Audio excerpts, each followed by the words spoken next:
আলেমদের বিরোধিতা যে করবে, কোরআনের বিরোধিতা যে করবে, দ্বীনের বিরোধিতা যে করবে, রাতের আধারে দাড়ি কামায়া চুলগুলোরে কালার করা লুঙ্গি পরে বাঁচতে পারবে না, হ্যান্ডকাফ হাতে পড়তে হবে।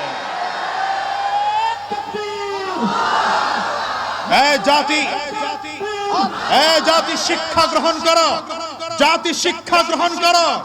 এখন থেকে তাওবা করে ইসলামের কাছে আসো, কোরআনের কাছে আসো, দাড়িওয়ালার কাছে আসো, টুপিওয়ালাদের কাছে আসো। সামনে আর দাড়িওয়ালাদের বিরুদ্ধে কথা বলার সাহস দেখাবে না, টুপিওয়ালাদের বিরুদ্ধে কথা বলার সাহস দেখাবে না, ইসলামের বিরুদ্ধে কথা বলার সাহস দেখাবে না। যদি দেখাও ফেরাউন, নমরুদ, সাদ্দাত, কারুন, শেখ হাসিনার মতো পরিস্থিতি হবে তোমার।